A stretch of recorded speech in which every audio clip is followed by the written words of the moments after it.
Internal party democracy जो कि भारत में फिलहाल में काफ़ी ज़्यादा कमज़ोर हो गई है, क्योंकि भारत में जो वंशगत तौर पर चली आ रही पॉलिटिकल पार्टीज़ हैं वो अब बढ़ गई हैं। डायनेस्टिक पॉलिटिक्स भारत में काफ़ी ज़्यादा बढ़ गई है, नेशनल पार्टीज़ में भी और रीजनल पार्टीज़ में भी, जैसे कि बीजेपी कंटिन्यू कांग्रेस को क्लेम करती है, सपा को क्लेम करती है कि आप लोग डायनेस्टिक पॉलिटिक्स चला रहे हो, परिवारवाद की राजनीति। अब इंटरनल पार्टी डेमोक्रेसी इसी परिवारवाद की राजनीति के खिलाफ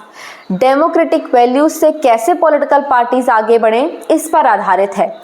इंटरनल पार्टी डेमोक्रेसी का मतलब ही ये होता है कि हमें पॉलिटिकल पार्टीज को डेमोक्रेटिक वैल्यूज से एडहर करना होगा, ताकि जो पॉलिटिकल पार्टीज का ऑर्गेनाइजेशन है, उनका स्ट्रक्चर है, उनकी फंक्शनिंग है वो डेमोक्रेटिक वैल्यूज से आगे बढ़ सके।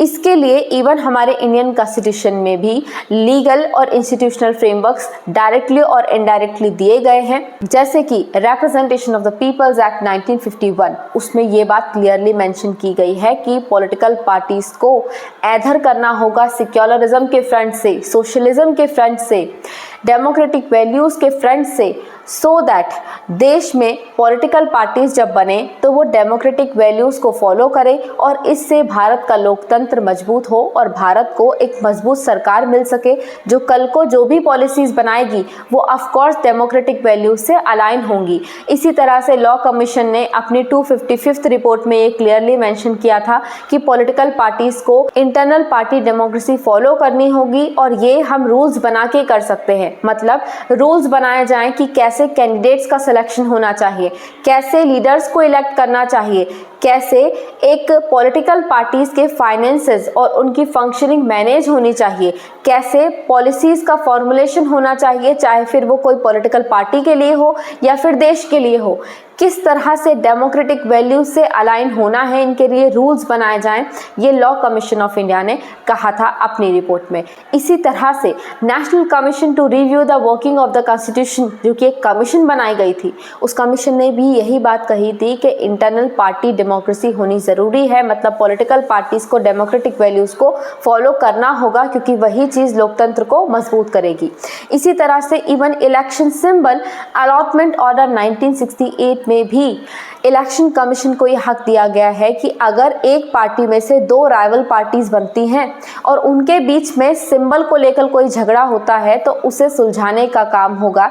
इलेक्शन कमीशन ऑफ इंडिया का। और ये चीज़ election commission of India majority देखकर करेगी कि किस पार्टी के पास में मेजॉरिटी है, ना कि ये देखकर कि कौन सी पार्टी डायनेस्टिकली उस पर्टिकुलर पार्टी को रिप्रेजेंट कर रही है। जैसे कि शिवसेना, शिंदे गुट की शिवसेना को इलेक्शन कमीशन ऑफ इंडिया ने ओरिजिनल सिंबल दिया है शिवसेना का, जबकि उनके पॉलिटिकल हीयर हैं, शिवसेना के पॉलिटिकल हीयर हैं उद्धव ठाकरे, क्योंकि मेजॉरिटी शिंदे गुट शिवसेना के पास में थी। तो इसीलिए इंटरनल पार्टी डेमोक्रेसी का फॉलो होना ज़रूरी है, ताकि डायनेस्टिक पॉलिटिक्स मतलब वंशगत तौर पर चली आ रही जो राजनीति है, जिसे हम परिवारवाद की राजनीति बोलते हैं, हम इसे ख़त्म कर सके। उसी तरह से हम मेरिटोक्रेसी को प्रमोट कर सके।